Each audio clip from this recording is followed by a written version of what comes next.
Welcome, everybody. I'll ask her if she can. Thank you so much for coming to tonight's presentation. This is a truly amazing turnout, and I think it is thanks to our honored special guest and the empanadas that everybody is showing up, so I'm just really happy to see that. My name is Claire Gillis. I'm a member of the board of the Windham World Affairs Council.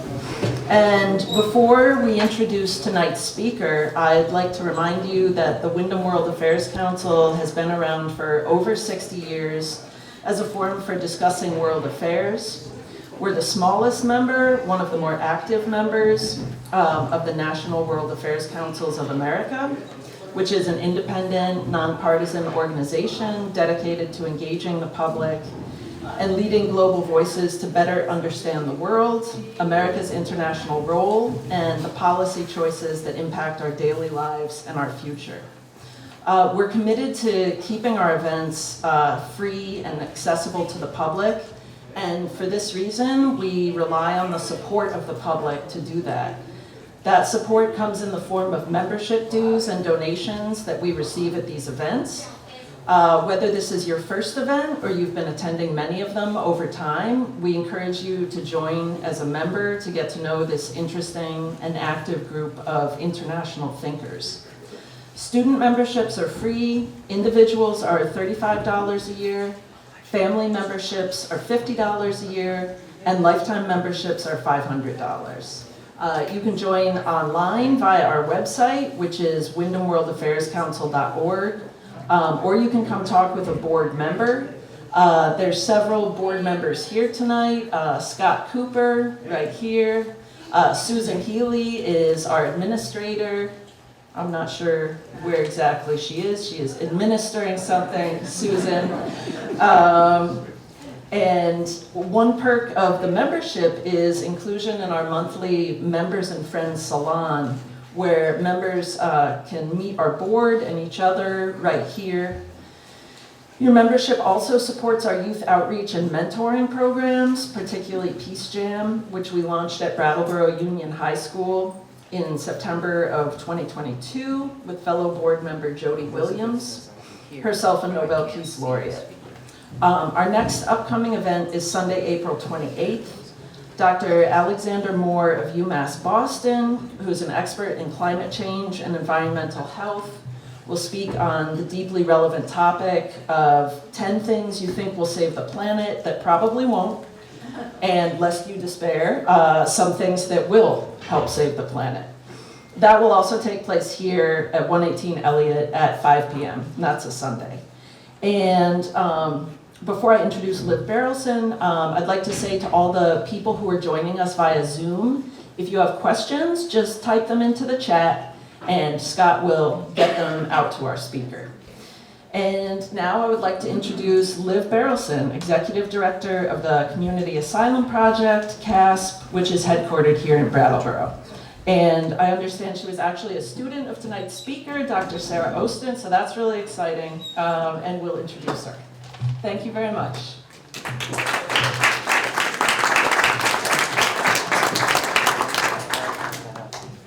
Hi everyone, thank you so much for coming. My name is Liv Barrelson and I'm the director of the Community Asylum Seekers Project.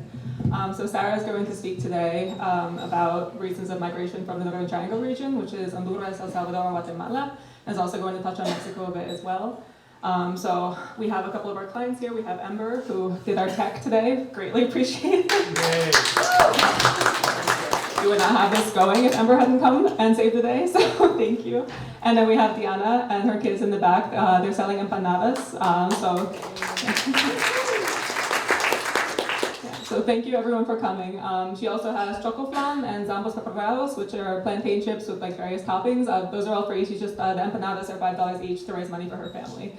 But thank you all so much for coming. And yeah, I was Professor Osten student at UVM. I think I took almost all of her classes. And I'm really excited to have her here. So thanks everyone.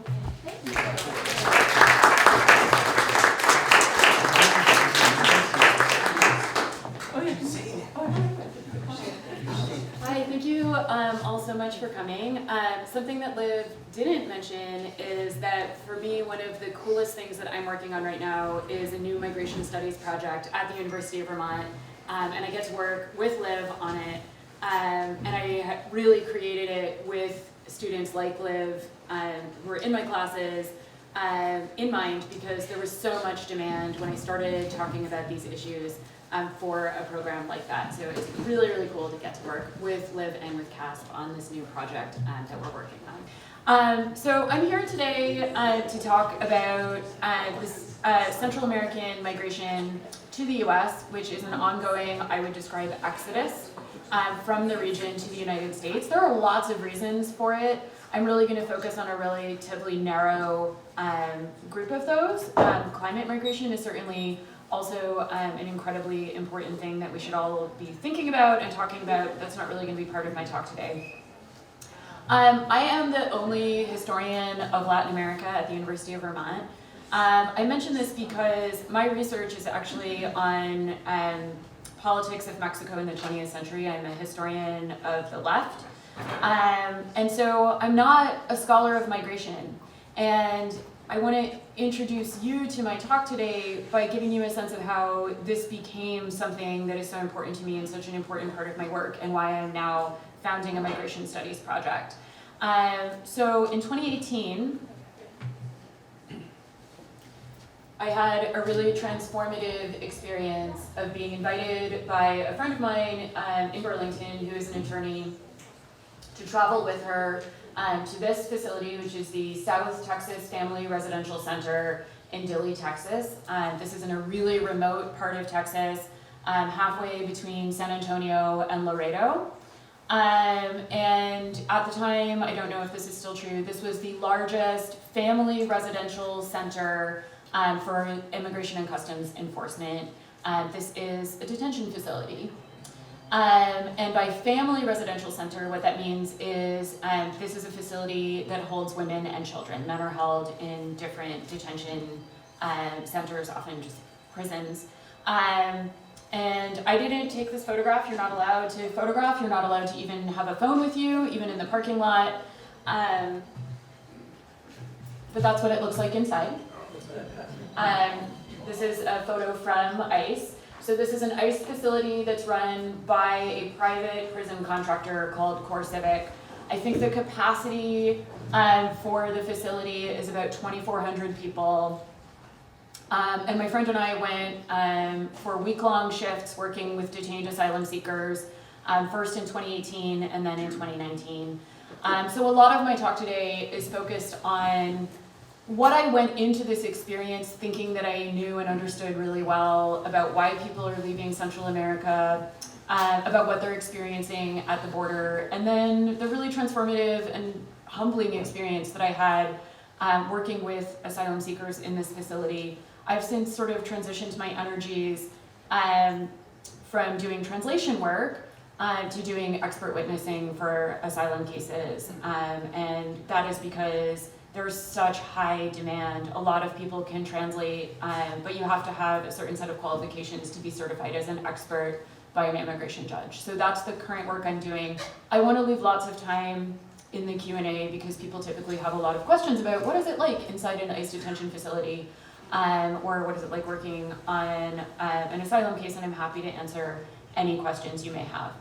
At the time, in 2018, when we first went there, most of the people that we worked with were from the Northern Triangle countries, so Central America. We're talking about, this is literally the Northern Triangle, Guatemala, Honduras, and El Salvador. The second time we went, the population of the facility had changed substantially because of the so-called Remain in Mexico program, that made many fewer Central Americans eligible for asylum. So the people being held in this facility, to be clear, have not committed any crime. They're in a detention facility after being detained at the border and indicating to the US government that they intend to petition for asylum, at which time they're then moved to this facility. And again, this is women and their children, and if there are any male family members, they would have been held in a different facility.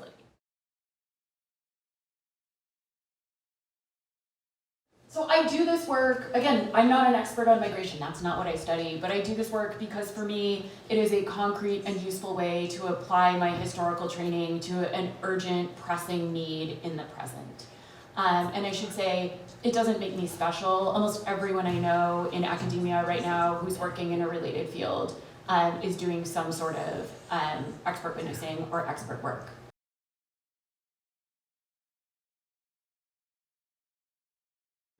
So again, I'm sort of focusing my talk today on how I look at this migrant exodus as a historian, but then also everything that I've learned from my experience of working with asylum seekers.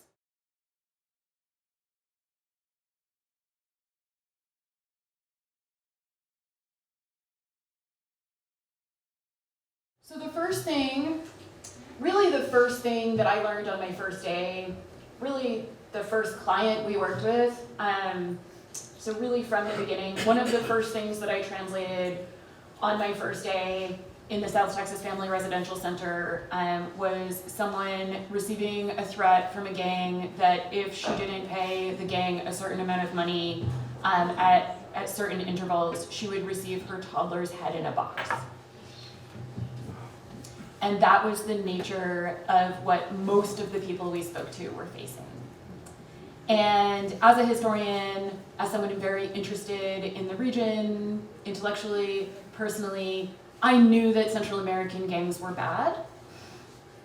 I didn't know a lot about them, and I didn't really understand the ways in which they are bad. So, point number one, Central American gang violence constitutes a long-term social and political crisis in the region that is both global in its causes and its consequences. And this is something I always stress when I'm teaching because I think it's very easy to make overgeneralizations. I think in our society, in our popular culture, we watch shows like Narcos, which is very entertaining. I won't lie, I enjoyed it.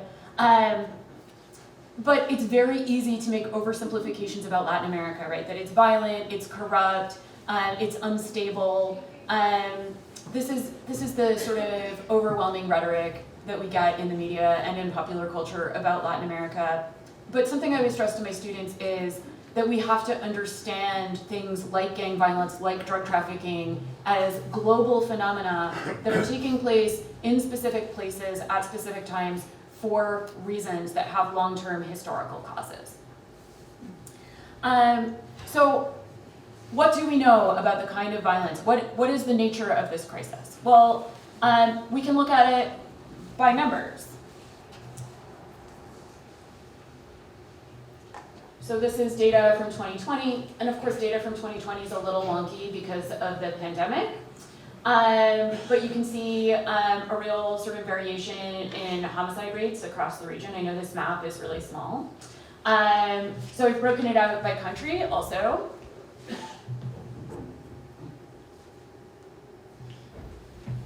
So this is the homicide rate in Honduras. Homicide rates are measured per 100,000 people typically. You can see that it was as high as 66 per 100,000, which is very, very high. And as of 2020, it had come down to 37.6, which is still very, very high. And I have the US homicide rates to show you in a few slides for comparison's sake. This is what El Salvador looks like. That precipitous drop starting in 2019 is for very specific reasons, which we'll get to. But you can see that in 2015, so 9 years ago, it went as high as 103 per 100,000, making it one of the most murderous countries in the world. This is the same data from Guatemala.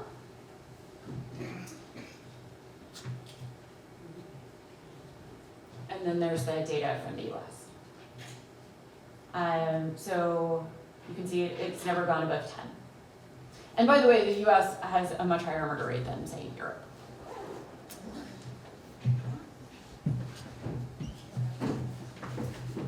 Central America is also plagued by particular violence against women. So Honduras, to my knowledge, from recent data, is the country where you are most likely to be murdered if you are a woman.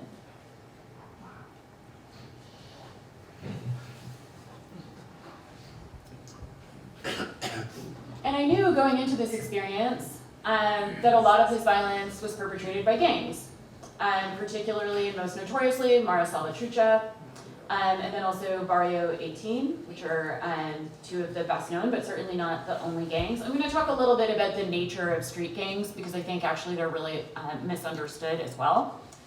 What I think isn't widely recognized or not widely enough recognized is that these gangs, which we think of as this scourge of Central America, which is sometimes described as invading our country, right?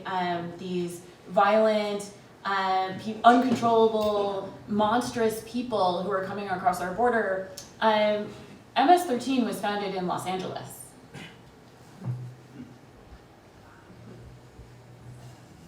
And it was founded in Los Angeles by a first wave of Salvadoran migrants who were fleeing the ongoing civil war in their country at that time. And if you think about what is a street gang, street gangs are really different than drug trafficking organizations. Street gangs exist first and foremost as an extended family, often for people that don't have birth families on which they can rely. They are mutual aid societies. Yes, they're criminal organizations, but these were traumatized young people fleeing civil war who, because they were undocumented migrants, didn't have reliable access to things like social services, including things like therapy, which probably a lot of them really needed. And they were very isolated, they didn't speak the language, and certainly not all of them, but some of them joined gangs. So this is, when we think about the phenomenon of gang violence now arriving to us as part of this migrant exodus, I should say a lot of the migrant exodus is people fleeing gangs. The gang phenomenon itself is a story about migration to the United States and about the isolation of undocumented people and the lack of services that were available to them in the 1980s.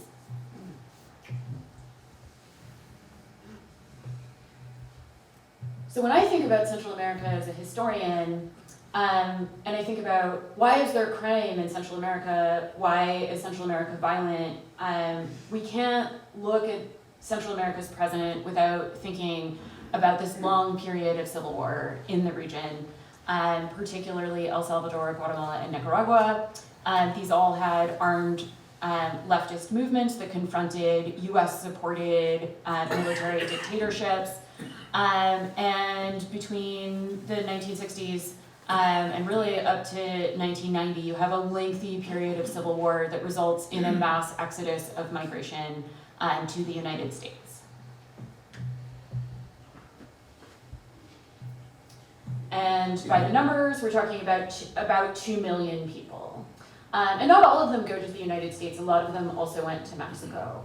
I think something that a lot of people aren't aware of is that in southern Mexico, where they're now building a tourist train across the Yucatan Peninsula, the Tren Maya, during the 1980s, there were actually massive refugee camps of Guatemalans who had fled into Mexico and didn't come to the United States. This was, of course, the Cold War era. And for leftists all over the world, this was this very hopeful moment when the Sandinistas triumphed in Nicaragua in 1979. For leftists all over the world, this was supposed to be this new, brighter revolution that was sort of a corrective to some of the failures of the Cuban Revolution, including pretty grievous human rights abuses that had become clear by that time. And of course, in retrospect, it's very tragic to remember this, but at the time, the message was that if Nicaragua can do it, Guatemala and El Salvador are next.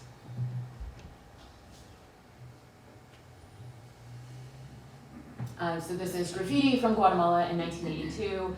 As we know, Nicaragua's revolution triumphed, and El Salvador and Guatemala did not have that same result. So El Salvador had a lengthy civil war in which the leftist revolutionary movement was defeated. In Guatemala, the civil war also precipitated a genocide against the Maya. in which an estimated 200,000 people were killed by the US-supported military government, and another 50,000 were disappeared.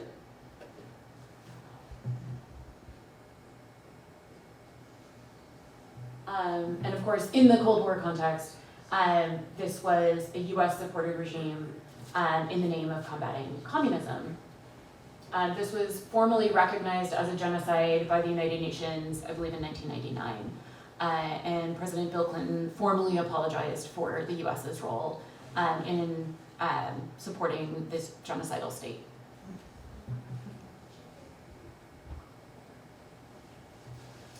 The justification of the Guatemalan state was that indigenous people, the justification for the genocide against the Maya was that indigenous people were supporting leftist guerrillas. Sometimes they were, sometimes they were not.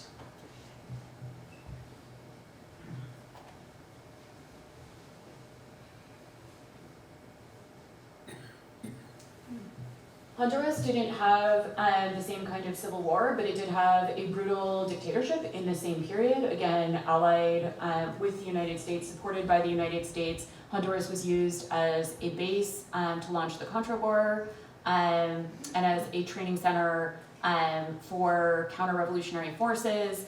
And this was a government that committed many human rights abuses against its own citizens, including paramilitary death squads. Now, I'm telling you all of this to give you context for why people were leaving Central America in the 1980s and arriving to cities like Los Angeles, and why joining a gang might have been appealing to these traumatized young people. And also because this is a region that still feels the after effects of these conflicts. These are countries that have never achieved national reconciliation about their civil wars and their collective traumas.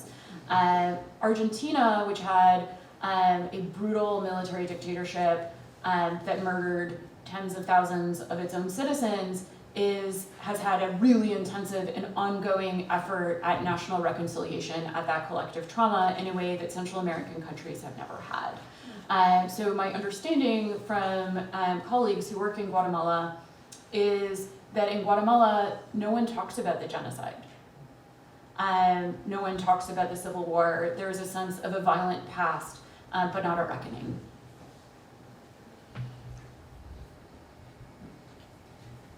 So this is a very different generation of MS-13. There aren't very many images like this. So this is an early photo of MS-13 in Los Angeles in the mid-1980s. Gangs were forming in Central America in this same period, and like with their counterparts in US cities who had left Central America, these were largely non-violent social outlets for teenagers in places who had really bleak economic prospects, and in places where they were not able to access much needed social services. And many of these young people came from families that were fractured and suffering from traumas of all of this civil war and violence.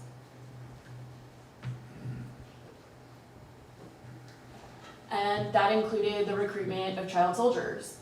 And in some ways, we see the perpetuation of this with the forcible recruitment of very, very young people by gangs themselves. So gang recruitment in Central America starts around age 10. So some of the people that I spoke to in detention were fleeing their countries in part because they were very worried about their children being recruited into gangs.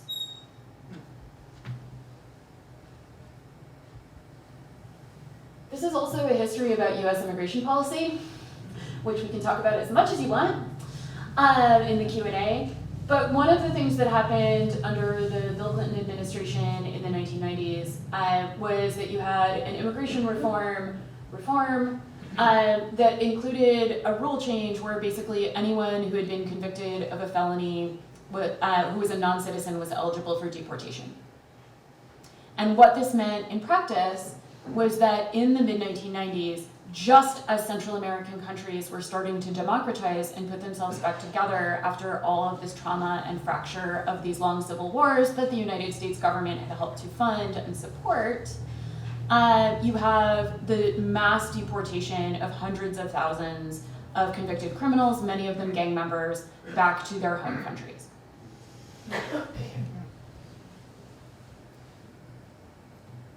We, of course, don't know the exact numbers of how many gang members this was, but the estimate is about 300,000 people were deported back to Central America between 1999 and 2012. And again, many of them had been brought as children or even as babies, so technically citizens of Guatemala and El Salvador and Honduras, but had no local contacts. Their families were either gone or in the United States, or they were just out of touch with them. Many of them spoke English as their native languages. They had no local contacts except this transnational gang to which they belonged. And they arrived to countries that were not able to offer them services, employment, etc.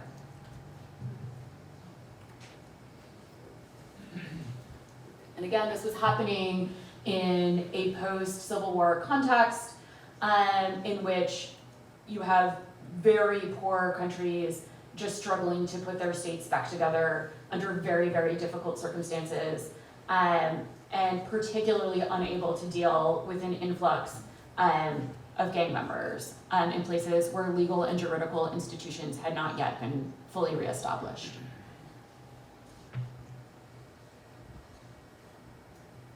And again, nor were they able to offer youth services, social services to these deportees.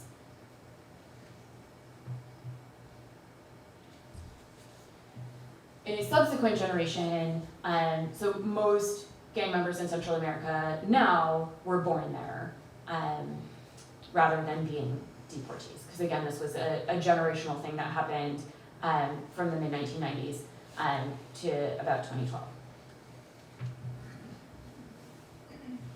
The other important thing about this context is that there were millions of military-grade weapons that had accumulated in these countries that were now readily available to criminals.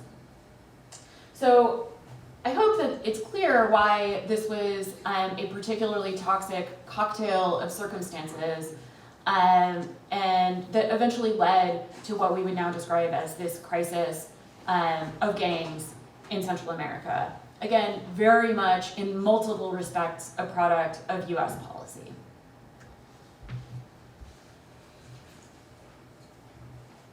I do want to talk a little bit about demystifying gangs before I talk about what I learned about gangs from people fleeing them. So yes, these are criminals.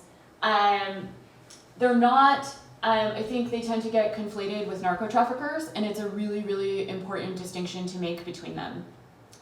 Again, these are mostly groups that exist to protect each other.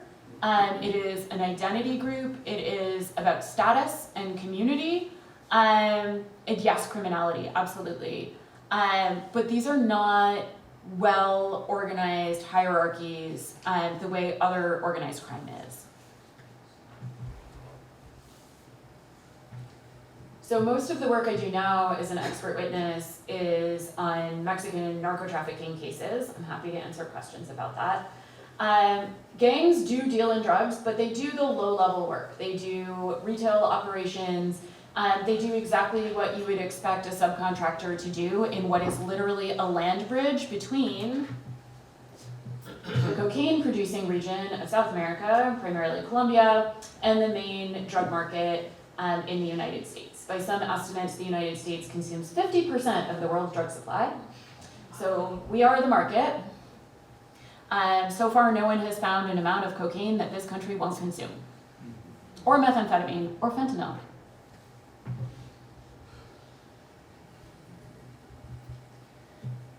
So added to this toxic cocktail of circumstances I've just described with the gangs is the drug war. Because Central American gangs basically work as contractors, again, between the Colombian drug traffickers who produce cocaine and the Mexican drug trafficking organizations, which are very complex, hierarchical, multinational organizations. But the gangs themselves are, I think, much more diffuse. There's no substantial evidence that they can operate on a transnational level. One of the things that's important to understand about them is you are basically a member of MS-13 if you and the people in your neighborhood agree that you are, which is very different than a Mexican drug trafficking organization.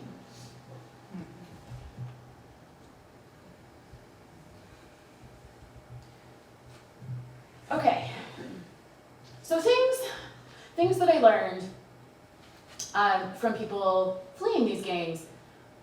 I understood, because I had read and studied and taught, that the main source of income for these gangs, again, not drug trafficking, they're not making a big share of the money on drug trafficking. They are the low-level subcontractors that do all of the logistical work that Mexican drug trafficking organizations don't do themselves. I knew, intellectually I knew, that the main source of income for these gangs is extortion. But I didn't understand the extortion. Because when I hear the word extortion in my privileged US context, extortion to me is something committed against someone with a lot of money, because that's how you make a profit, being someone's business is extortion, right? Like that. But what I learned about gangs and the way they operate is they're not interested in extorting rich or powerful people, because rich and powerful people in places like El Salvador and Guatemala have bodyguards and really high walls and friends in high places and government connections. The gangs like to extort vulnerable people. And almost every single person that I talked to when I worked in the detention facility was a single mother who had been threatened by gangs. Someone who was not making very much money, was often coming out of a traumatic family circumstance and trying to support herself and her children, and would start just a small business doing laundry or cooking food for neighbors. And the general pattern that we saw in the women that we spoke to was that within a couple weeks, 2 gang members, it was always 2, would show up and they would say, here's how much you're going to pay us, here is how often you're going to pay us, and if you don't pay us, we're either going to kill you and or we're going to kill your child. And in some cases, the amount of money they wanted was head spinning. El Salvador is on the US dollar, and one woman told us that the gang wanted $400 a month. And she was running like a little grocery store in El Salvador, and they wanted $400 a month from her, or they were going to kill her kid. I heard these stories over and over and over again. I heard, just in the first week that I did this work, the worst things that you can even imagine gang members doing to people. And then it finally dawned on me when I was talking to one of our clients. She said, you know, if you do call the police, and I'll talk about the police in a moment, she said the problem is if they arrest the gang members, they just let them go because they're kids. And I said, what do you mean? She said, well, the gang members are like 14. And I had really been picturing adults with all of this extortion and all of these horrific threats against people and their children. And so something for me that is a work in progress is remembering that we have to, in doing this work and in thinking about the situation, we have to remember that the gang members themselves are traumatized children. They have a very low life expectancy. They're often forcibly recruited.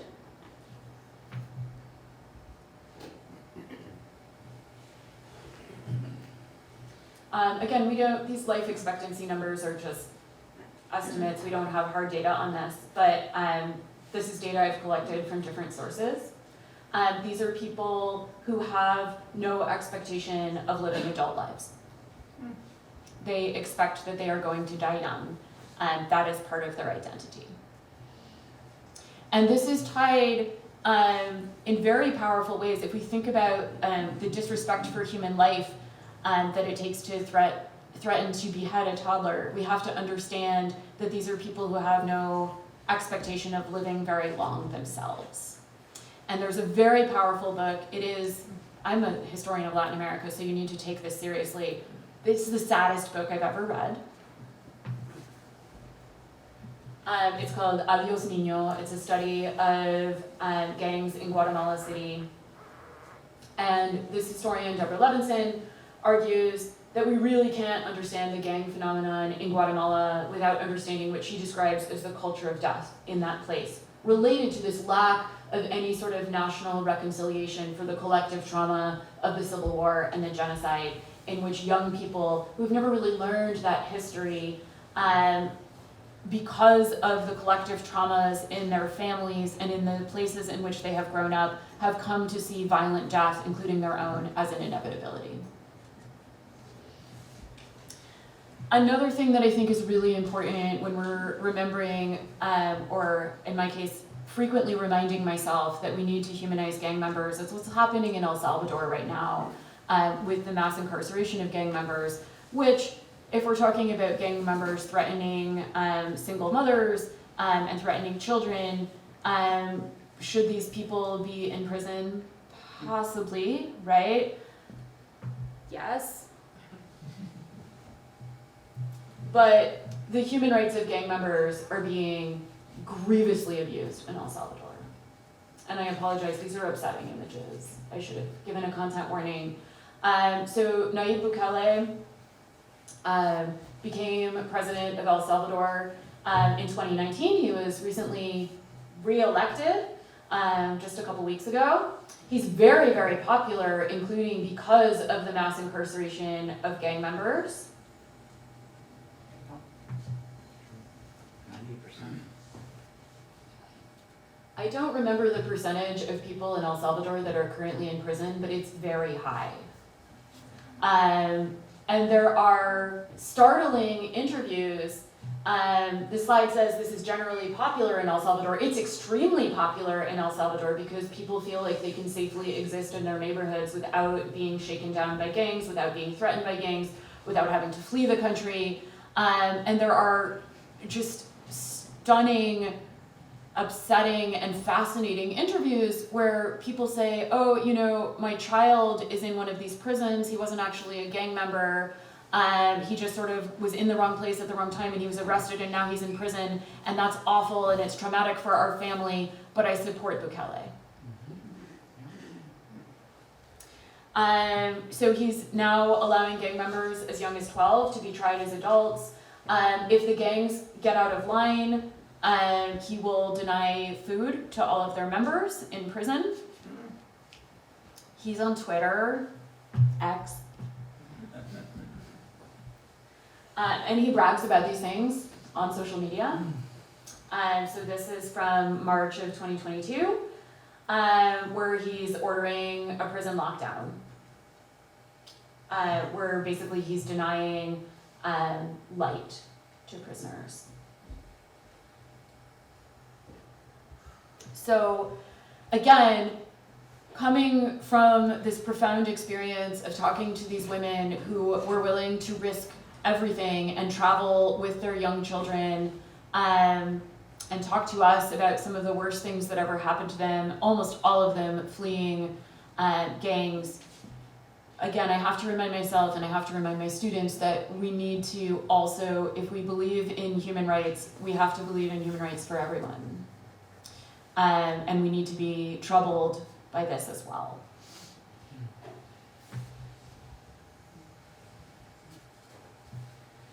Another thing that I really learned from our clients is how much this is a women's issue. And it sounds to my ears now, in retrospect, very naive because I started as a historian writing about women's history and women's rights, and yet I was profoundly shocked at what I was learning from the people that we spoke to, from people who I have spoken to in my capacity as an expert witness, about the ways that women are particularly vulnerable and women's bodies are made vulnerable to organized crime in these places. I said that Honduras is one of the most dangerous countries in the world to be a woman.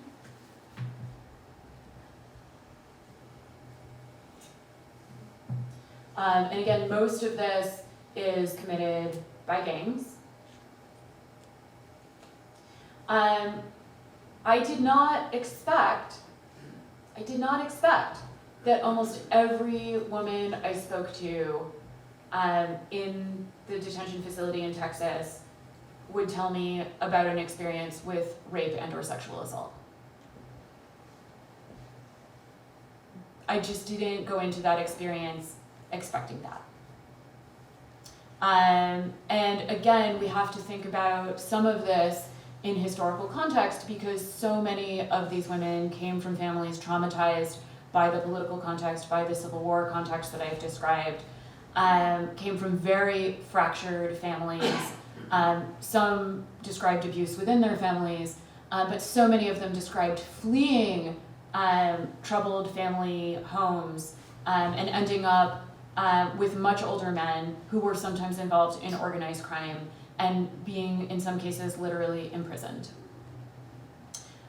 We talked to one woman, and it was always very interesting because often when someone flees their country, they will have a story that they tell themselves, of course, about why they're doing that, right? If you're in transit with a child on an airplane between Albuquerque and Seattle, you have a story you tell yourself about why you're doing that.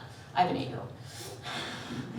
If you are traveling with multiple toddlers from El Salvador and you have crossed the border and you are in a detention facility, you have to be driven by a purpose. And what we often found is that the motivating reason that people told us about for leaving their homes, for fleeing their homes, was not the thing that ended up being their strongest asylum claim. And I can talk more about why that is. But often what we learned, the most profound things that I learned from some of these people had to do with things that they just said in passing. And we were talking to one woman who was very young, and she just said something in passing about how her door had 4 locks, but she only had 1 key. And it turned out that she was being held prisoner by her in-laws. And that's a whole other complicated set of circumstances, but it was a family in which there was also an organized crime element. So this is a quote from this article. So 41% of women and girls killed in Honduras showed signs of mutilation, disfigurement, and cruelty beyond what was needed to kill them.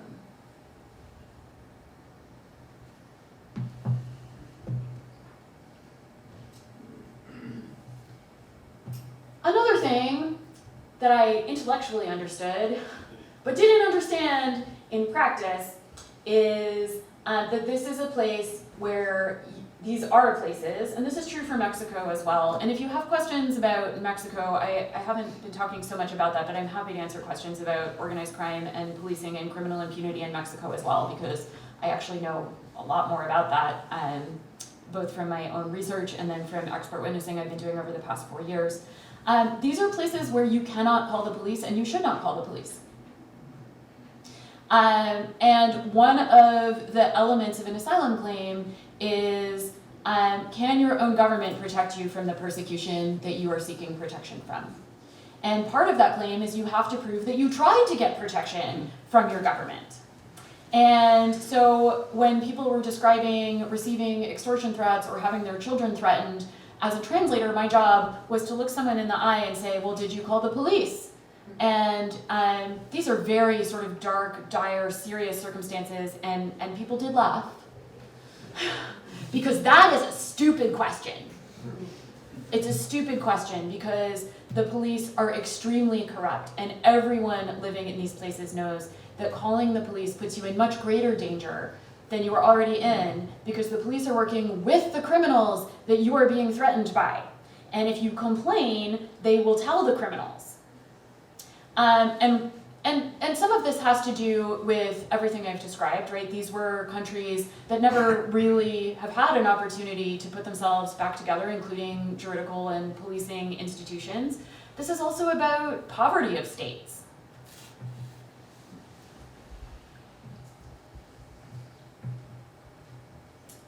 So we might consider Guatemala to be a poor country, but it's actually a really big economy compared to other countries in Central America, particularly El Salvador and Honduras.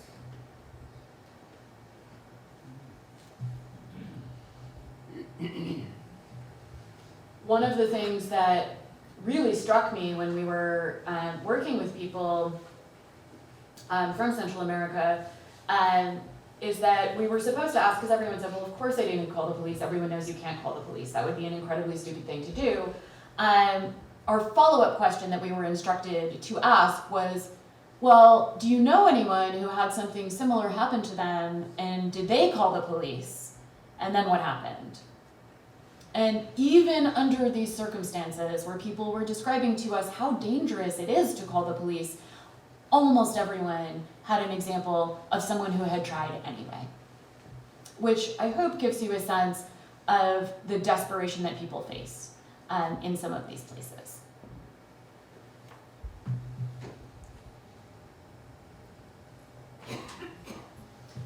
Another thing that I knew and believed but understand now in a different way is that restrictive border policies and physical barriers like walls have never, ever historically worked.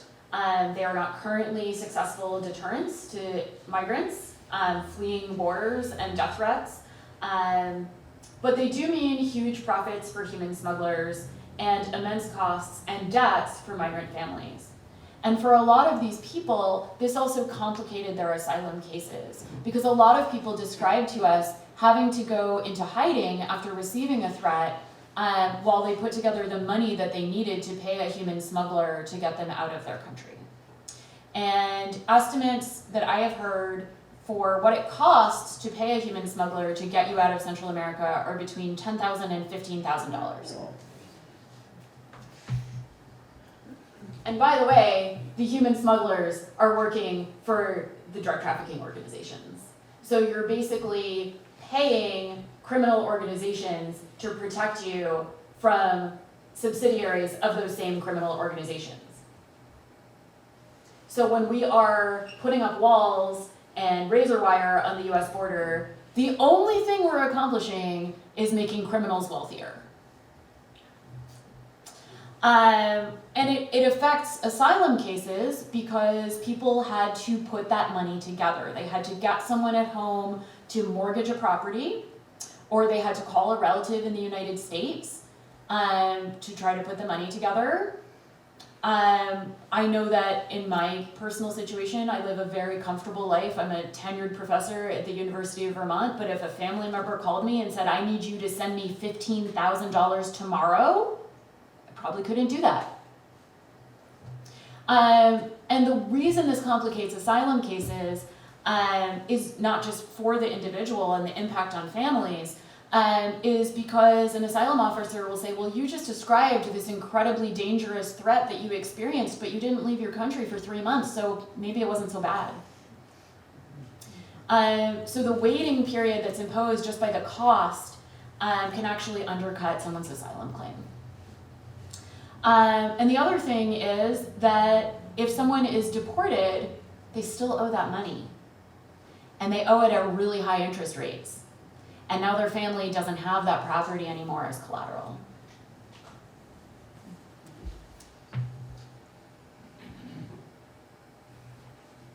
So this is a photograph of a Central American family that looks a lot like the families that we were working with.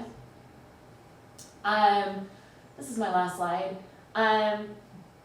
Something I always say to my students, and some of them understand it and believe it, and some of them have argued with me about it, and that's okay, is that this is not a political issue. It's not a political issue, it's a moral issue, it's an ethical issue, it is a politicized issue. And another thing I say to my students, particularly as a historian of authoritarianism, is that if someone is trying to make you scared of an entire category of people, it's because they seek their own empowerment in one way or another.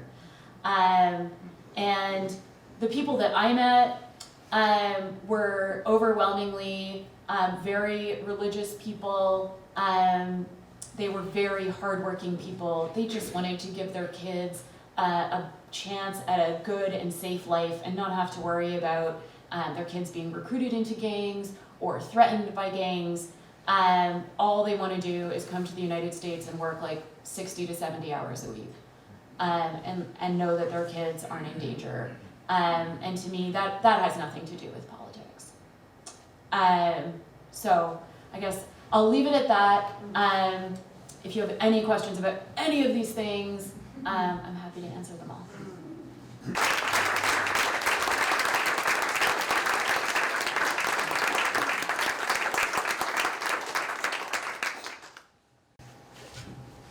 So I recently came back from Ukraine and Poland working on shelters for people coming back into Ukraine.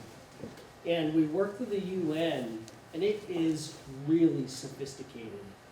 Your family would come to us and we would say, okay, you're a single mother with 2 middle school children. In Germany, there's a town where single mothers you have an elderly parents with no children. In Ireland, here we can set you up and you're set, come back when you're ready. Wow. Now people are coming back and we're kind of reversing that whole thing. Completely contrary to this. Yes.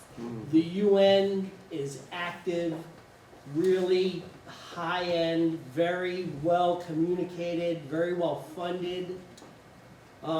You know, where does this fit in that experience I just had? I don't think it does. Yeah. And I think part of the reason, first of all, when we're talking about gang violence as a threat and organized crime as a threat, that's not a war context in a formal sense. So that's point number one. Point number two is more of a political and cultural thing about the United States that I have noticed and that others have commented on, which is when we talk about people migrating from Latin America, we never talk about them as refugees.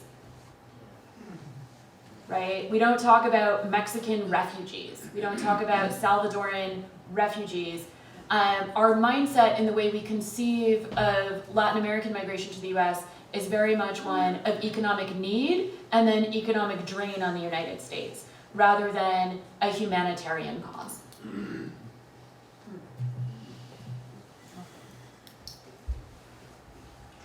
Yes, please.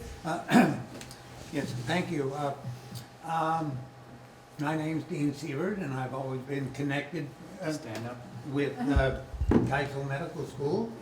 I've been involved in Honduras for about 30 years now. Oh, wonderful. And yes and no, it's a very difficult place.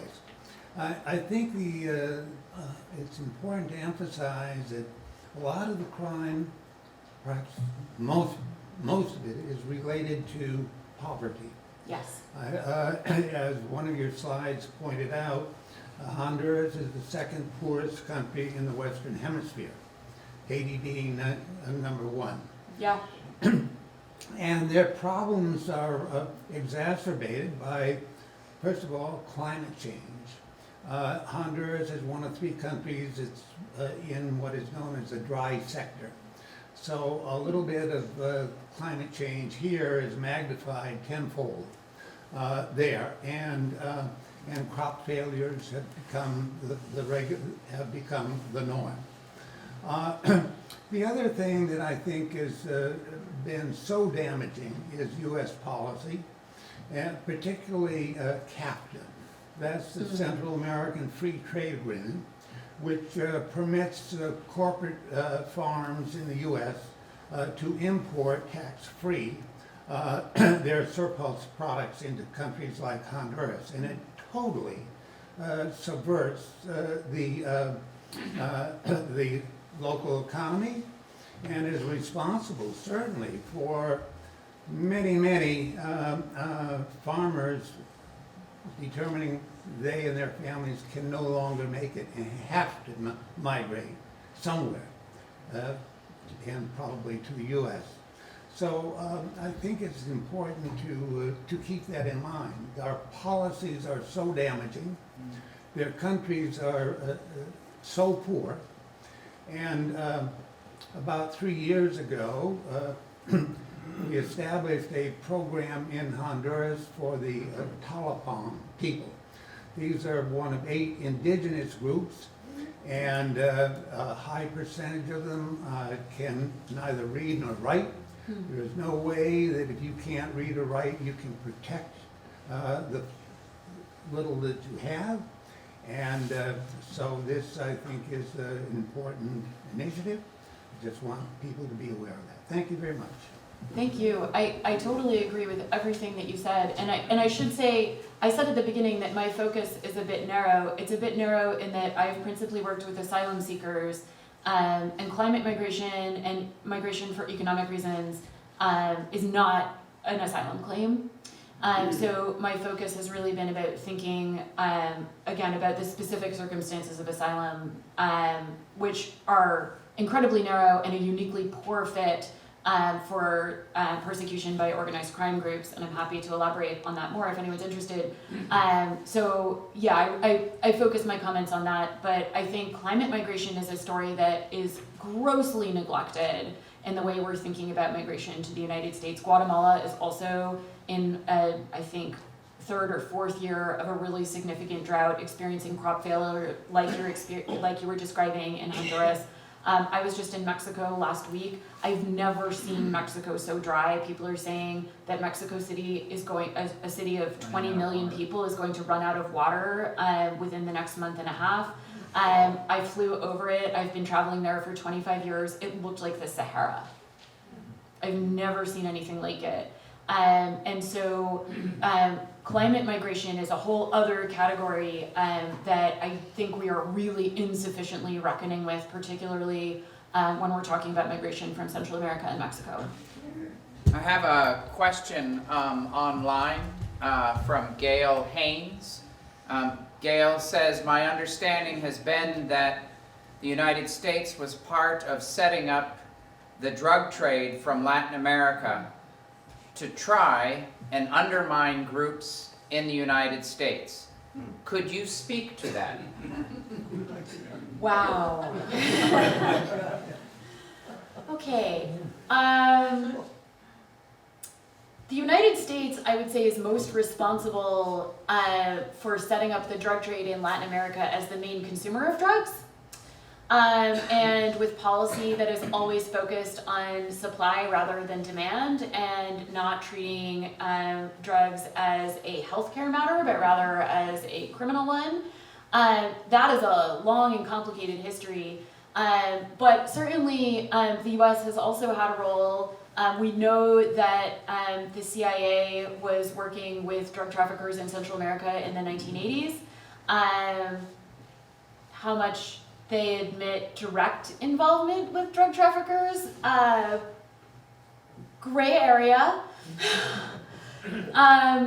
But I mean, this has been well documented. This was in the Kerry report in 1987 about the Contra War. So certainly the US was willing to do business with some definitely dirty characters who were definitely working with drug trafficking. A long-term sustained allegation / assumption has been that was to help finance the Contra War in Nicaragua. I don't know if that's what this person was referring to, but yeah, drugs, that's a whole, I teach a whole class about that.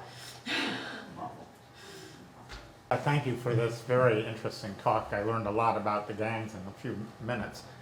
We've all read about what's happening in Haiti right now, where the situation has devolved into anarchy and revolution, toppled the government. Is there any chance that that phenomenon would lie ahead for these three countries that we're talking about now, or are they moving in the other direction? The question was about comparing Haiti and its current really dire political crisis and social crisis as well to Central American states, and whether these countries could be headed in a similar direction. I'm a historian, so I try not to make predictions, especially on the record. El Salvador, certainly not, because it's moving in a really authoritarian direction, where people are really willingly giving up a lot of their civil and political rights in the interest of order and protection from gangs. So that is a really powerful state at the moment. I don't know. I get asked all the time, because I do so much work on Mexico and Mexican narco trafficking, about is Mexico going to be a failed state? I don't think so. I think there are lots of interesting reasons for that. I could talk about that for hours, but no, I don't see a sort of similar imminent breakdown of institutions. Thank you. Yes. Hi, thank you. I love your title, They Are Here Because We Were There. And I think I get that in terms of the three states you've been talking about, the three countries. I'm curious if you could round out sort of the Nicaragua part of the story. Yeah. And why it's different. I mean, I know there's a lot of migration to Costa Rica. And then, because you've talked about Mexico so much, I'm just curious to hear your, how is the Mexican migration refugee situation different than the three states you've been talking about? Sure. Nicaragua is really, really interesting because they haven't had the same kind of gang phenomenon that the rest of Central America has. I think there are a number of reasons for that. A lot of it has to do with the political system, greater access to social services within Nicaragua. In the preceding period, you didn't have the same kind of mass exodus to the United States. And now you also have a very well centralized, top-down authoritarian state in Nicaragua as well.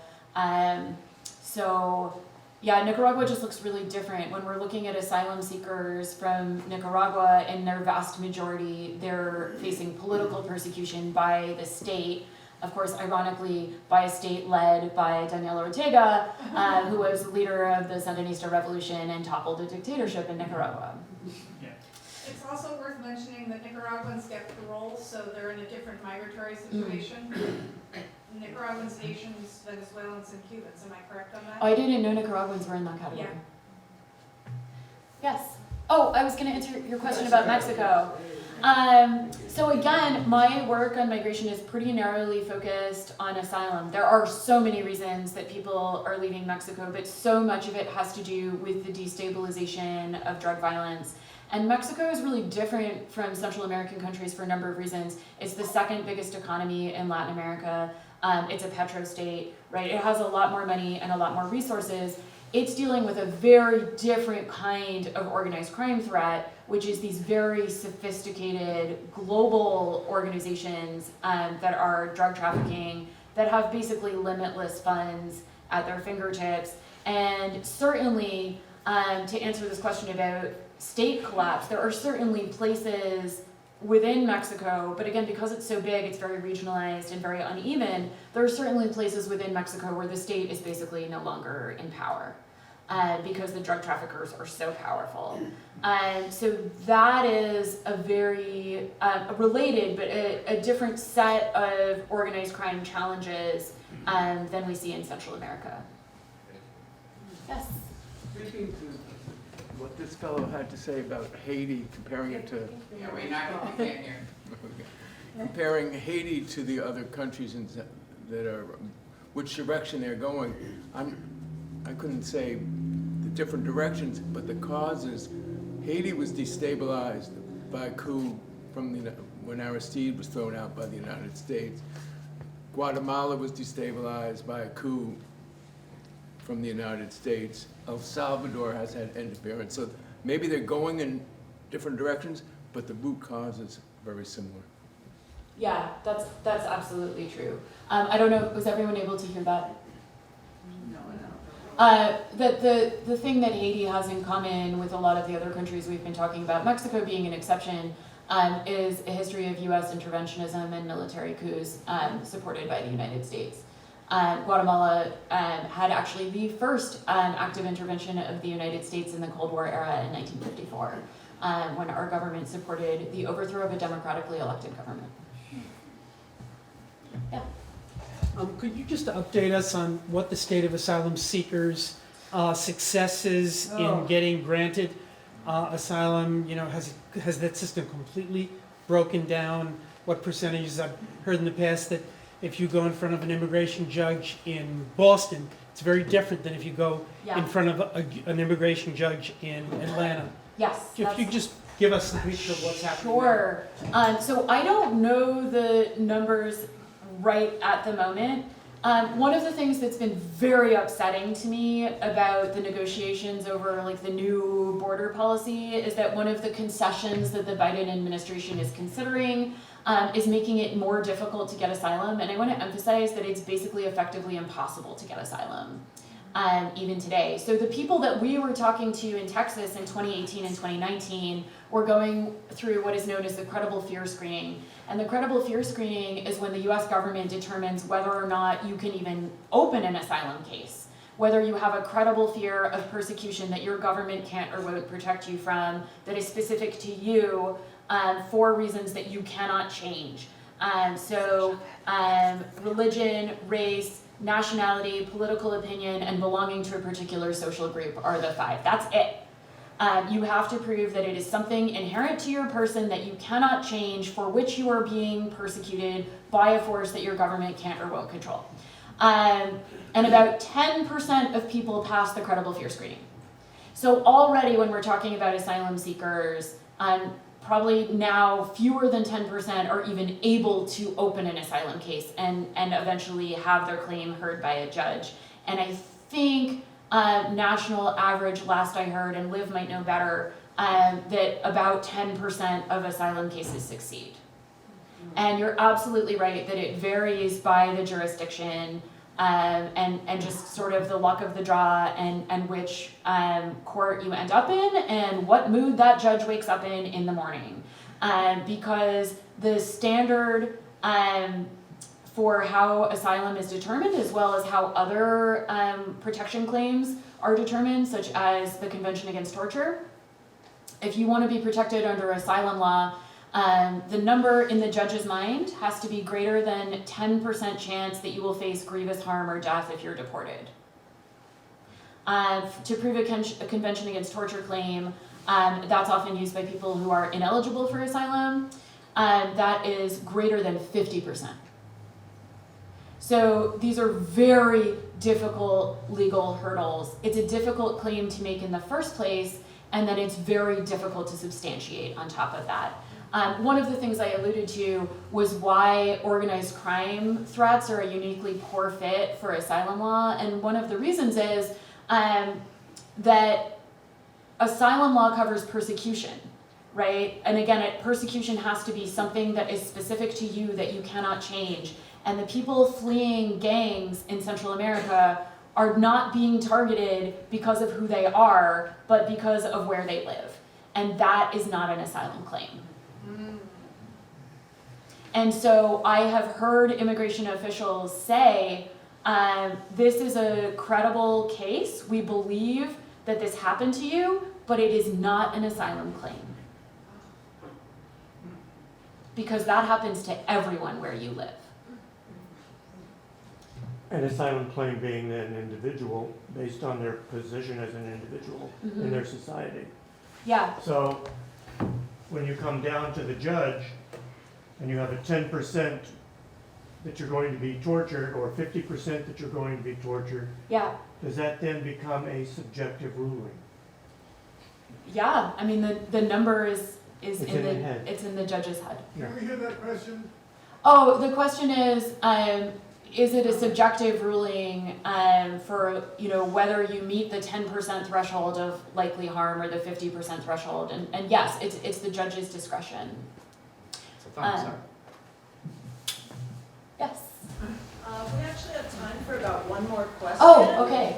And I would like to ask that question. Go Claire! Well, I will make myself a bit available for questions I didn't get If to you want to answer. take another couple, that would be totally fine. I'm It's fine. just, we One want to more make sure online. to give Deanna a chance to sell some more food, as Someone well. over here really wants to talk to me, and people over here also really want to talk to me, and I'm happy to answer questions if you're willing to all sit here and talk. Okay, so I'll just ask my question first. Okay. She's jumping the line. So in terms of looking for solutions to Oh, these no. issues, I'm not asking you for solutions. I'm just a historian. I wanna work from the historical angle, Good. like you. And so you made reference to a couple of different national reconciliation movements. Yeah. You compared, I think, Argentina, which has been really aggressive, and I take it successful. Guatemala, much less so. I wonder if you can talk about some of the factors that account for that difference, or some of the factors that, you know, would be promising for people who are trying to undertake that kind of, you know, who undertakes it? Like, under whose auspices does this come about? So that's my question. I hope it's historical. It's a very historical question that I have no good answer for. And listen, as someone who teaches history, the number one rule is, if you don't know, you say, I don't know. I think some of it comes down to just GDP, right? Like, who's got the resources? You know, Argentina is a very interesting case. There's a fascinating film that just came out last year. I don't know if anyone saw it, called Argentina 1984, which was about the origins of some of the trials. Argentina just really made a concerted effort to put perpetrators of human rights crimes through legal processes. And that was not easy. It was very difficult. It's ongoing, right? There are still so many disappeared people in Argentina that haven't been accounted for, and that is something that is still something that people are demanding action on there.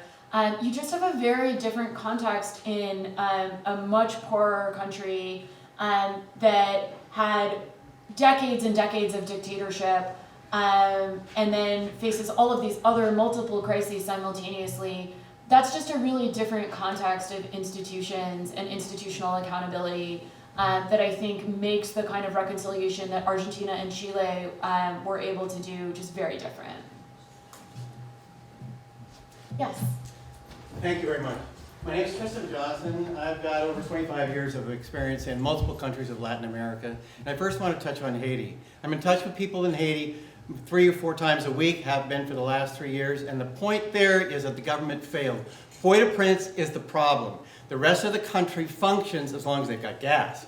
And so the problem what I'm working with there is sanitation and potable water projects in multiple parts of the country, and they're moving forward slowly as long as the product coming into Port-au-Prince that are imported can get out of Port-au-Prince delivered to the project. So the Haitian situation is not like the Central American situation. They're moving to Central America, Colombia, South America. Uribe, in his 6-year term, was able to really bring a hold and a stop to the drug trade. He was able to get an amendment to the national constitution for another term to enable the beginning of reconciliation, disarmament, and incorporation of the drug bans into the culture, into the country, so there was a positive force that was building Colombia out of what had been a horrible, constricted environment. I lived there for a while, my family and I, and you couldn't travel anywhere until his success opened the roads. And that became even more successful in his second term. Ecuador is now under the threat of these drug trades because the current president is tied to the drug criminals, and therefore, unfortunately, the shift in drug movement is coming out of Ecuador. And I guess the last thing I wanted to say was your slide, for me, captured everything that's important. It said that gangs offer community, value, respect, and esteem. And that's what's missing in the countries you were talking about, because those governments don't create that, which is why all the normal situations we would take for granted as being our resources don't exist. I thank you very much for your presentation, and thank you. I have one question, last one online from our online participants. It's an important, and has a local component to it. the speaker, or the question is, can the speaker talk about the CASP program and how it supports Central Americans in Vermont? I'm gonna let Liv take that one. That's a perfect way, the perfect last question.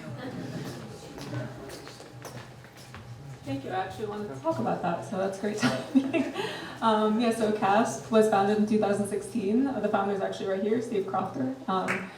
Yeah, I think we should give a round of applause. And I see a lot of our volunteers and our clients here, so thank you all for coming. But yeah, so what CASP does is it essentially bridges the gap.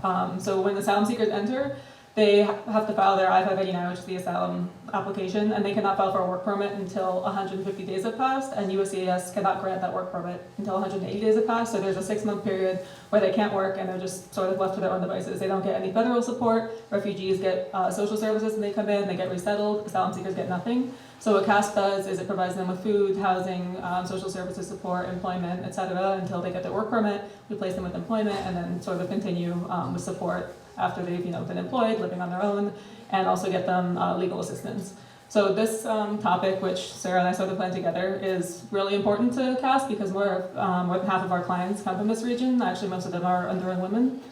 And I feel that, given everything she just said, we sort of have, I don't know if obligation is the right word, but we have a moral imperative to help these people because where we're living and the quality of life we're living is because of what we've done in these countries. So, yeah. Do you want to talk about our new program? Oh, yes. So we're also collaborating with an immigration justice program. So essentially for an asylum claim, you have to give country conditions to the judge, and it's proof from the news, from various sources, of essentially saying what you're claiming is true. So if someone has a claim of LGBTQ persecution in Honduras, you have to pull reports, like state reports, articles, etc., of people being persecuted on this basis, because the judge cannot grant your claim unless you have evidence to back it up. So what Sarah and I are working on together is a project where some of our students who are very interested in this and looking to go more in this direction are pulling country conditions for cases that I'm working on, that lawyers at the place my old firm are working on, etc. And if you want to talk more about it, or Sure.